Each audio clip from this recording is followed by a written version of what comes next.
부모에게 주시는 권면. 부모에게 주시는 권면. 미국의 명문 가문 가운데 애덤스 가문이라고 있습니다. 존 애덤스와 그의 아들 존 퀸시 애덤스는 미국에서 각각 2대 그리고 6대 대통령을 지냈습니다. 미국 역사상 최초의 부자 대통령이 된 것이죠. 존 퀸시 애덤스 대통령의 아들 찰스 애덤스 또한 미국의 유명한 외교관이자 정치가였는데요. 찰스 애덤스는 매일 일기 쓰는 것으로 아주 유명했습니다. 그의 아들인 브룩스 애덤스가 어린 시절 아버지 찰스 애덤스와 함께 낚시를 갔던 적이 있습니다. 하루 종일 낚시를 하고 집으로 돌아온 그날 밤 아버지 찰스 애덤스는 평소와 같이 일기를 썼고 그의 아들 브룩스 애덤스도 일기를 썼습니다. 찰스 애덤스는 일기에 이렇게 글었습니다.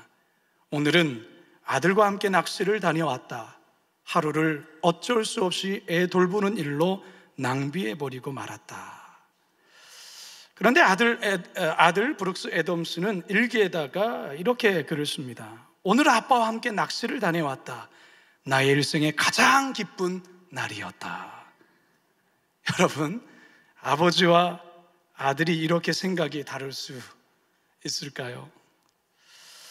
여러분, 동상이몽이라는 말이 있죠. 한 자리에서 같이 지내면서도 서로 다른 꿈을 꾼다는 뜻으로 겉으로는 같은 행동을 하면서 속으로는 각기 딴 생각을 하는 것을 비유로 이루는 말입니다. 성도 여러분, 찰스 애덤스와 브룩스 애덤스와 같이 오늘날 부모와 자녀 간에 동상이몽일 때가 있습니다. 그래서 부모와 자녀 간에 갈등이 생기고 소통에 어려움을 겪을 때가 있죠. 여러분, 부모들에게 있어서 세상에서 가장 어려운 농사가 무슨 농사일까요? 자식 농사입니다. 그만큼 자녀 양육은 부모에게 늘 어려운 숙제와도 같습니다. 사랑하는 성도 여러분, 오늘은 어린이 주일이자 가정의 달인 5월 첫째 주일입니다.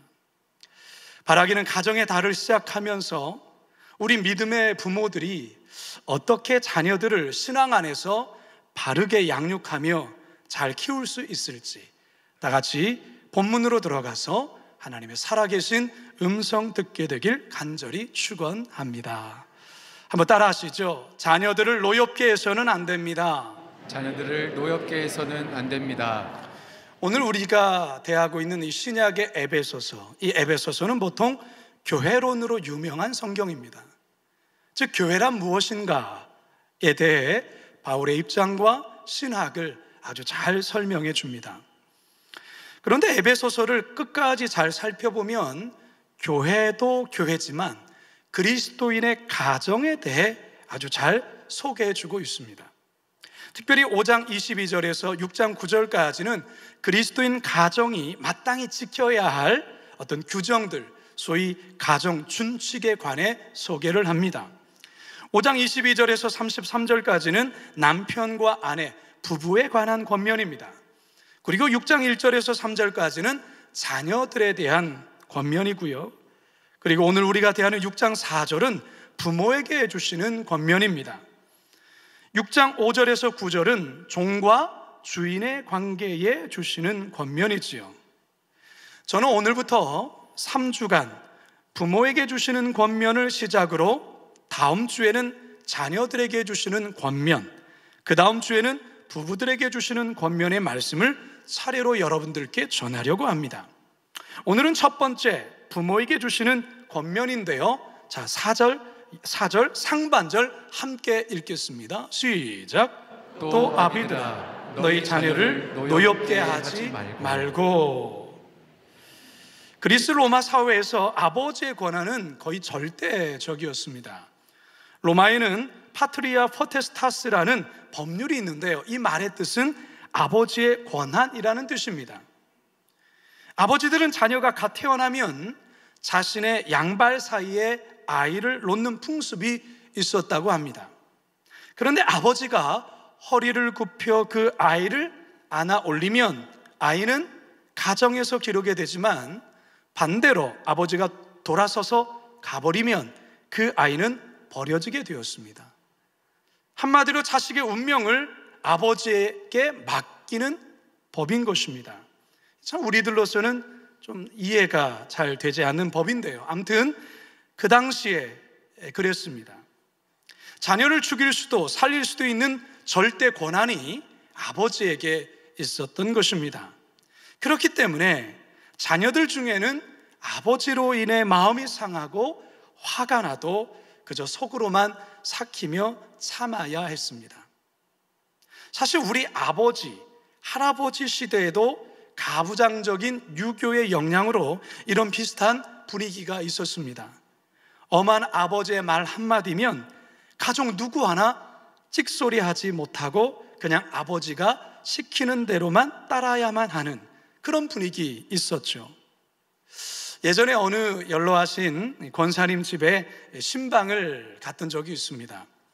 그런데 이 권사님께서 어릴 적에 아버지로부터 받았던 그 상처를 저에게 오랫동안 이야기를 하시는 거예요.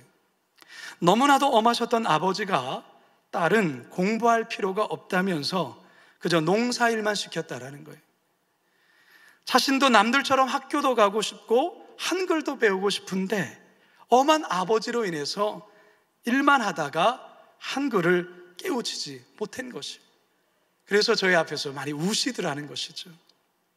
이 권사님 평생토록 그 마음에 아버지에 대한 한을 가지고 살았던 거예요. 오늘 본문에서 사도 바울은 절대 권한을 가지고 있는 당시 아버지들을 향해서 이렇게 권면합니다. 아비들이여, 자녀들을 노엽게 하지 마십시오.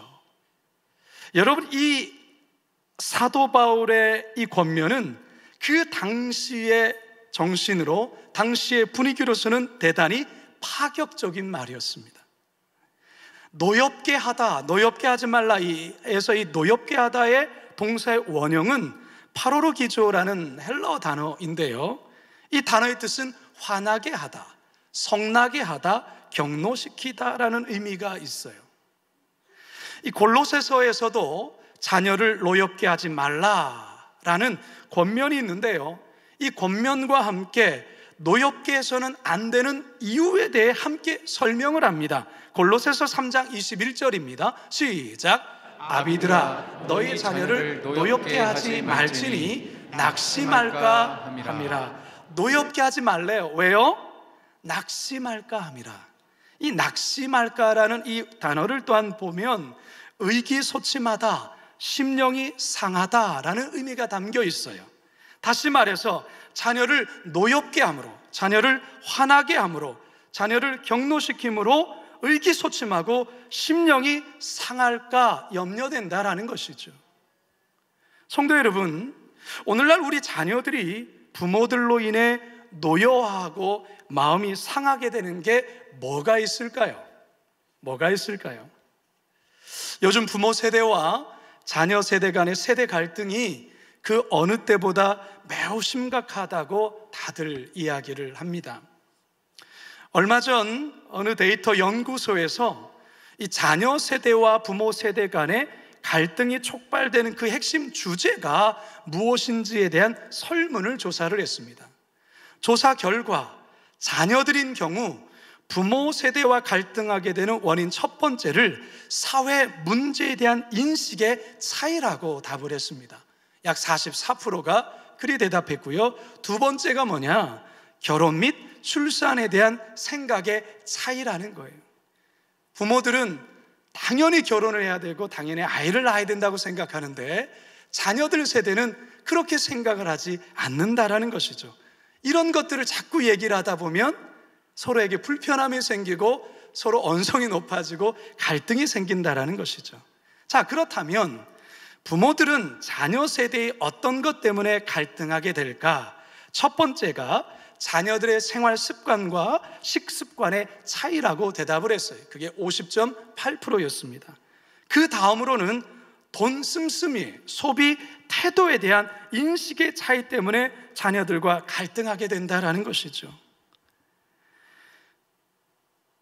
혹시 여러분들 중에도 이 같은 내용에 해당되는 어떤 부분 때문에 혹시 자녀와 갈등 중에 있는 부모가 혹시 있을지 모르겠습니다. 아마 있을 거예요. 성도 여러분, 오늘 설교 제목이 뭐죠? 주보를 다시 보세요. 설교의 주제가, 제목이 뭡니까? 부모에게 주시는 권면입니다. 오늘은 자녀들에 대한 권면이 아니고요, 자녀들에 대한 권면은 다음 주에 제가 설교할 겁니다. 오늘은 부모에게 주시는 하나님의 권면이에요. 자녀와 갈등을 빚고 있는 부모들은 자녀들의 못마땅한 그 무엇 때문에 자녀들을 지적하고 싶고 이야기하고 싶은 게 많을 거예요. 자, 그런데요, 오늘 설교의 제목이 뭐라고요? 부모에게 주시는 권면이라 했습니다. 오늘 설교를 들으실 때 자녀가 아닌 부모 자신 먼저 생각해 보셨으면 좋겠어요. 부모들이 하나님께서 나에게 주시는 말씀이 무엇인가에 초점을 맞추셨으면 좋겠습니다. 조부모님들도 마찬가지입니다. 대체로 오늘날 우리 부모들, 자녀들에 대해 조급한 마음들을 갖고 있습니다. 이 조급한 마음이 자녀들을 낙심케 하고 노엽게 하는 경우들이 큽니다. 부모들은 자녀들이 다른 아이보다 뭔가 뒤처지는 것을 못 견뎌야 합니다. 어린 자녀의 경우 말이 좀 늦거나 한글을 조금 늦게 깨우치면 조급한 마음이 올라와요. 자녀가 커서 성인이 되었는데도 취직이 늦어지거나 결혼이 늦어지면 또다시 조급한 마음이 올라와요. 이런 조급함에 못 이겨서 어떤 말 한마디 툭 내뱉던 것이 자녀들의 마음에 상처를 줄 수 있다라는 거예요. 또 한 가지가 있습니다. 내가 낳은 자식이기 때문에 자식은 내 소유라는 생각이에요.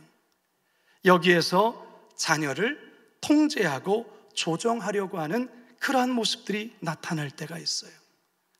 사랑하는 성도 여러분, 여러분의 자녀는 결코 여러분의 소유가 아닙니다. 자녀는 하나님이 잠시 내게 맡기신 하나님의 기업이에요. 하나님의 소유라는 것이죠. 따라서 부모인 여러분, 혹시 지금까지 자녀를 키워오시면서 자녀들을 노엽게 하심으로 낙심케 했던 모습이 없었는지 말씀을 듣는 동안에 깊이 돌아보면서 하나님 앞에 그 연약한 것 주님께 올려드리며 회개하며 나가실 수 있기를 주님의 이름으로 축원합니다.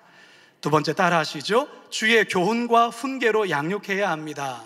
주의 교훈과 훈계로 양육해야 합니다. 모든 부모들에게는 자녀들에 대한 숨길 수 없는 마음 하나가 있습니다.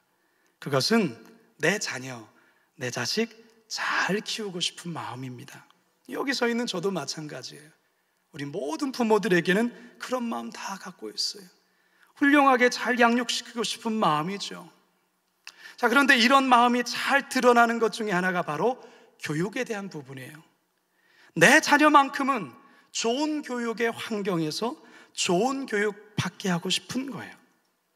세계에서 제일 높은 교육열을 자랑하는 두 나라의 어머니가 있습니다. 어느 나라와 어느 나라의 어머니인 줄 아십니까? 네, 하나는 유대 어머니고 또 하나는 한국의 어머니라는 거예요. 오늘날 우리나라 교육 현실이 사실 좋은 대학 들어가는 것을 목표로 해요. 학교나 학원은 어떻게든 인류 대학을 진학시키기 위해서 모든 노력을 기울이죠. 그렇다 보니 사실 우리 부모들, 자녀들 교육비로 들어가는 액수가 정말 장난이 아니에요. 등골이 휘는 경우들이 많다라는 것이죠. 그럼에도 불구하고 그렇게 애를 쓰며 노력을 하죠. 그런데 여러분, 돈도 돈이지만 모든 게 입시 위주이다 보니 인성에 대한 교육은 전혀 행하지를 못한다라는 거예요. 자녀들이 경쟁을 하고 남을 이기는 것에는 잘 훈련되고 발달되었는지는 모르지만 남을 배려하거나 함께 협력하는 것이나 자기 희생하는 것은 잘 배우지를 못한다는 것이죠. 너무나도 안타까운 오늘날 우리나라의 교육 현실이 아닌가 생각해 봅니다. 지금으로부터 22년 전의 일이에요. 고려대학교에 우수한 성적으로 입학한 한 학생이 있었습니다. 그런데 이 학생이 2000년 5월 새벽에 잠을 자고 있던 부모님을 둔기로 내리쳐 살해하고 유기하다 발각되어 사회에 큰 충격을 준 사건이 있었습니다. 공부도 잘하고 20대의 평범한 대학생이 왜 이런 엽기적인 일을 저질렀을까? 당시 연세대의 심리학 이훈구 교수님이 큰 관심을 갖고 이 학생, 교도소에 들어간 이 학생을 여러 번 만나면서 오랜 면담을 하게 됩니다. 그런데 이 교수님이 오랜 면담 속에 그가 왜 이런 일을 저지를 수밖에 없었는지를 알게 돼요. 그 이유는 부모에게 있었습니다. 지나치게 인류만을 강조하는 히스테릭한 어머니의 강압과 인격을 짓밟고 무시한 부모로 인해서 마음에 감당할 수 없는 병이 결국 이와 같은 끔찍한 일을 저지르고 만 거예요. 초등학교 시절에 시계를 보고 시간을 잘못 말했다가 어머니께 쟁반으로 두들겨 맞기도 하고, 행동이 조금 느리거나 실수하면 가차없이 군뱅이 같은 놈, 멍청한 놈, 언어 폭력에 시달렸던 거예요. 어머니의 극성과 노력으로 인류대학에는 갔지만 그 마음에는 너무나도 큰 아픔이 자리했던 것입니다. 어느 날 이 아들이 그동안 살아오면서 어머니께 받았던 그 상처와 아픔에 대해서 어머니하고 좀 이야기를 하고 싶은 거예요. 그래서 노트에다가 그거를 쓰고서 어머니에게 조심스럽게 내밀었어요. 정말 용기를 내어서 한 행동이었습니다. 그저 어머님으로부터 그때 엄마가 참 미안했다, 이 말 한마디 듣고 싶었던 거예요. 그런데 이 어머니의 반응, 다 네가 잘 되라고 그랬던 거야 라는 말, 전혀 대수롭지 않게 무시해버린 것입니다. 그 후에 이 학생은 자기 방에 들어가서 문을 걸어 잠그고 몇 날 며칠을 방에서 나오지 않고 폭력과 살인이 담긴 비디오를 수십 편 보다가 결국 2000년 5월 새벽에 이와 같은 끔찍한 일을 저지르고 말았어요. 상담했던 이훈구 교수님이 그와 상담하면서 펴낸 책이 바로 이 책이에요. 미안하다고 말하기가 그렇게 어려웠나요? 이 아들이 교수님에게 자신의 그 아팠던 마음, 그 상처를 이야기하면서 결론적으로 했던 것은 미안하다고 말하기가 그렇게 어려웠나요? 이 말 한마디 듣고 싶었는데. 사랑하는 성도 여러분, 사도 바울은 오늘 본문을 통해서 모든 믿음의 부모를 향해서 이렇게 명령합니다. 오직 주의 교훈과 훈계로 양육하라. 어떻게, 무엇으로 키우라고요? 오직 주의 교훈과 훈계로 양육하고 키우라는 거예요. 그게 자녀를 참되게 성공시키는 길이라고 말씀하고 있어요. 공동번역에서는 이 구절을 이렇게 번역을 합니다. 함께 읽어봅니다. 시작. 어버이들은 자녀의 마음에 상처를 입히지 말고 주님의 정신으로 교육하고 훈계하며 잘 기르십시오. 주님의 정신으로 교육한다는 게 무엇입니까? 예수님의 마음으로, 성경의 가치관으로, 예수님께서 원하시는 목표와 방향으로 교육하라는 것이죠. 우리 예수님께서 이 땅에 오셔서 많은 말씀을 하셨지만 그 말씀의 핵심을 쭉 짜면 무엇일까요? 하나님 사랑, 이웃 사랑이에요. 하나님 사랑, 이웃 사랑. 자녀들에게 이것 가르치라는 거예요. 하나님 사랑, 이웃 사랑. 이거 교육하라는 거예요. 물론 교훈, 훈계라는 이 단어, 이 훈계로 번역한 이 헬라어에는 책망이라는 말이 들어있어요. 즉 잘못을 했을 때 바로 잡는 것이라는 의미도 담겨 있어요. 자녀를 그저 오냐오냐하며 키우라는 그 말이 아니에요. 원하는 것 다 해달라는 그 말이 아니에요. 잘못 판단하고 잘못 길로 갔을 때는 바른 길로 때로는 책망하며 인도해야 되는 것이죠. 잠언 23장 13절입니다. 시작. 아이를 훈계하지 아니하려 하지 말고 채찍으로 그를 때릴지라도 그가 죽지 아니하리라. 잠언 22장 6절입니다. 시작. 마땅히 행할 길을 아이에게 가르치라. 그리하면 늙어도 그것을 떠나지 아니하리라. 성도 여러분, 자녀들에게 무엇이 선이고 무엇이 악인지에 대하여 성경적 기준으로 이야기해 주셔야 합니다. 잘못된 길을 가고 있을 때 그냥 보고만 있으면 안 됩니다. 자녀들이 학교에서 공부 잘하는 것으로만 내가 교육 잘 시키고 있다라고만 생각해서는 안 되는 것입니다. 자녀들에게 신앙을 가르쳐 주어야 하고 자녀들에게 성경을 가르쳐 주어야 돼요. 인생의 참된 의미를 가르쳐 주어야 하는 것입니다. 사실 자녀들을 바르게 잘 교육한다는 것 정말 어려워요. 저도 겪어서 알아요. 저도 경험해봐서 알아요. 생각대로 잘 되지 않아요. 나는 열심히 노력한다고 하지만 그게 잘 되지 않을 때가 있어요. 따라서 여러분, 우리 그리스도의 부모들은 단지 나의 노력으로만, 나의 능력으로만 자녀들을 양육하려면 안 돼요. 하나님의 절대적인 도우심이 필요해요. 여기에 자녀들을 위한 눈물의 기도가 있어야 하는 것입니다. 우리가 자녀를 위하여 기도할 때 성령께서 우리에게 말씀하시는 것이 있어요. 때로 우리에게 찔림을 줘요. 너 그렇게 자녀 양육하면 안 돼 라고 말씀하시는 것도 있다라는 것이죠.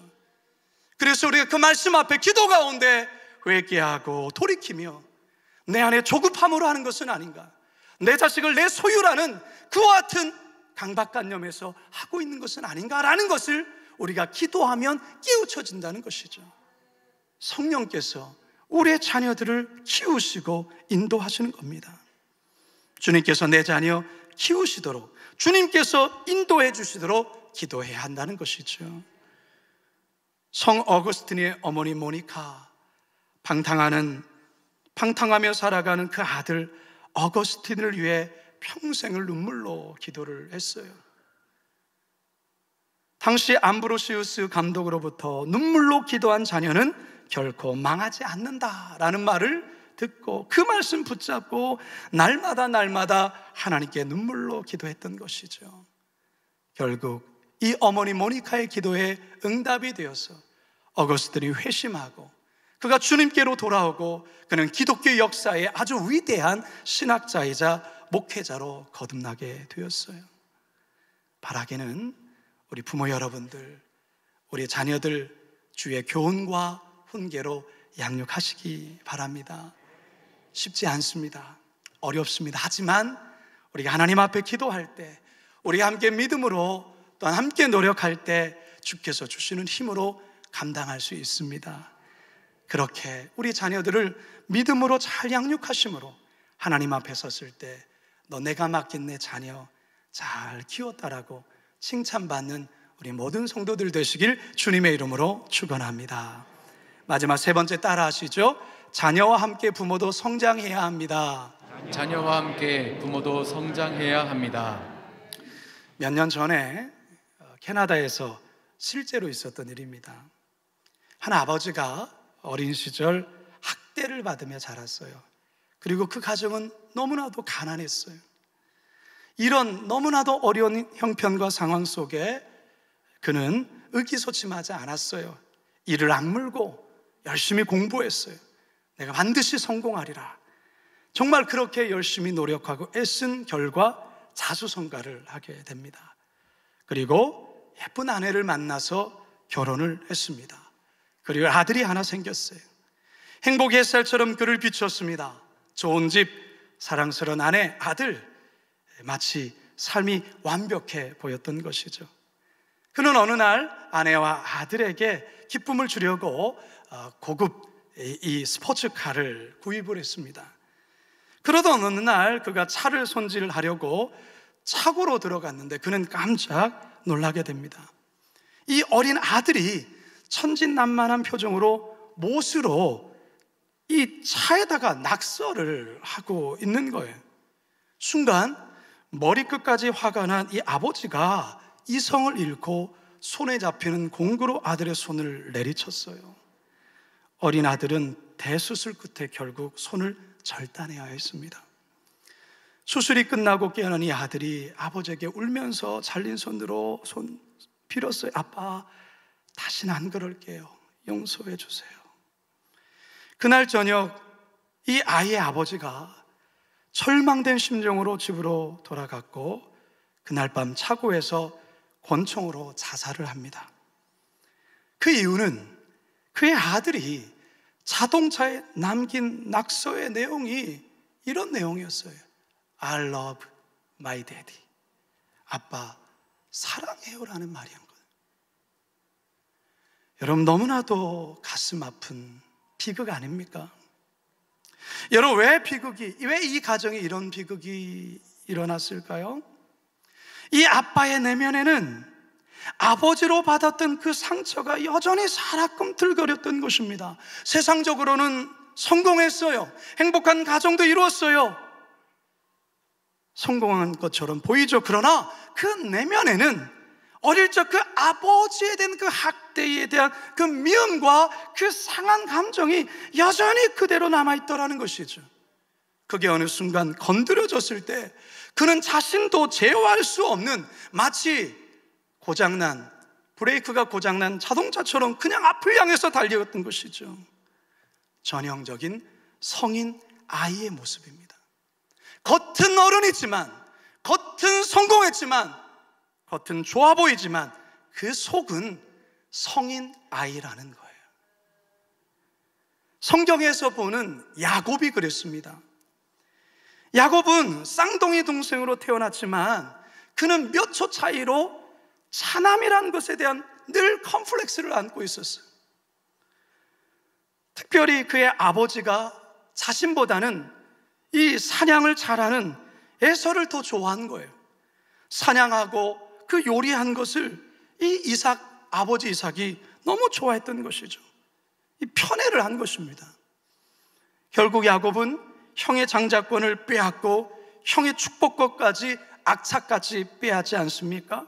뭔가 성취를 했다라고 여겼지만 이것 때문에 이 가정은 큰 비극을 맞이합니다. 결국 야곱은 형의 그 무시무시한 살해 위협을 피해 야반도주를 합니다. 외삼촌 집으로 그는 도망쳐서 외삼촌 집에서 그는 살아가죠. 나름 그 또한도 열심히 노력하고 애를 쓴 결과 그 또한 자수성가하고 많은 자식을 낳습니다. 부모가 되었죠. 그런데 이 야곱 또한 부모가 되었는데 그 아버지와 똑같은 잘못을 자신도 저질러요. 요셉을 편애하는 거예요. 요셉만을 편애하는 거예요. 이로 인해서 형제 간에 말할 수 없는 갈등과 불화가 이 가정 안에 폭풍처럼 일어나죠. 결국 형들에 의해 요셉이 애굽으로 노예로 팔려가는, 이 아버지는 요셉이 짐승에 물어뜯겨 죽었다라고 그런 비극 속에 살아가게 됩니다. 성도 여러분, 부모는요 단지 자녀를 낳았다고 해서 자동적으로 부모가 되는 게 아니에요. 부모는 계속해서 부모다운 부모로, 좋은 부모로 계속 성장해 가야 하는 거예요. 인생의 여러 시행착오를 겪으며 부모가 되어가는 거예요. 이걸 여러분들이 오늘 분명히 깨달으셔야 됩니다. 좋은 부모가 되는 과정에 자녀들이 거울의 역할을 합니다. 자녀를 통해 부모 자신의 진짜 모습을 보게 되는 거예요. 여러분들은 교회에 오셨을 때에 나름 잘 차려입고 예의 반듯한 모습으로 오늘 교회에 나오셨어요. 환한 미소를 띄우고. 근데 여러분의 가정에서 여러분은 어떤 모습입니까? 여러분들 자녀 앞에서 여러분은 어떤 모습을 띄시는 부모입니까? 그게 여러분의 진짜 모습이에요. 자녀들을 통하여서 자신의 모습을 보는 거죠. 미숙하고 실수 많고 민낯의 부모의 자신의 모습을 자녀를 통해 보는 거예요. 여기에 부모들의 고통이 있어요. 아픔이 있습니다. 하지만 용기를 갖고 그 거울 앞에서 자신의 그 연약함을 인정하고 받아들일 때에 우리는 조금씩 서서히 부모다운 부모로 자라고 성장하게 된다는 거예요. 여러분, 우리 어린 자녀들 하루에도 몇 센티씩 자랍니다. 자고 일어나면 자라지요. 자녀들은 부모가 공급해주는 사랑과 돌봄 속에 자라는 것입니다. 마찬가지로 부모들은 자녀들을 통해 내면과 인격이 서서히 자라는 거예요. 함께 자란다, 그 말이에요.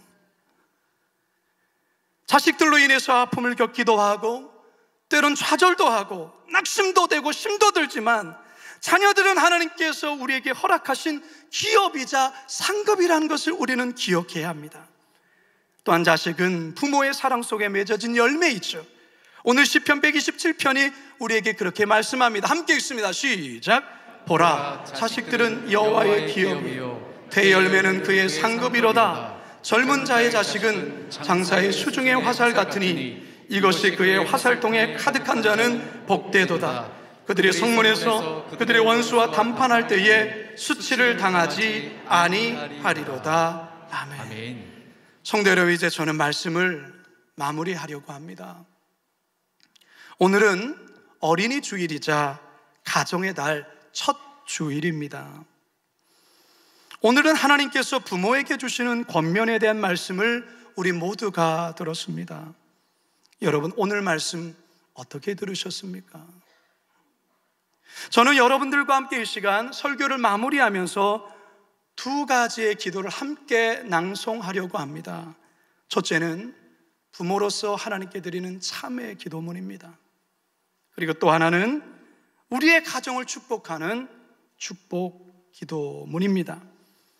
우리 이 시간 정말로 마음을 담아서 이 기도를 함께 낭송해 보시기 바라겠습니다. 참회 기도 함께 드립니다. 시작. 사랑의 하나님, 자녀를 노엽게 하지 말라 하시고 오직 주의 교훈과 훈계로 양육하라 하셨건만 부모의 욕심과 세상적인 방식으로 자녀들을 양육했음을 회개합니다. 부모의 권위로 자녀들을 억압하고 말로 상처를 주었으며 감정에 따라 자녀들을 함부로 대했던 모습들을 눈물로 참회합니다. 용서하여 주옵소서. 기도의 본, 정직의 본, 행함의 본을 먼저 보이지 못하고 세상적인 성공만을 추구하며 살았던 부족함을 또한 회개합니다. 용서하여 주옵소서.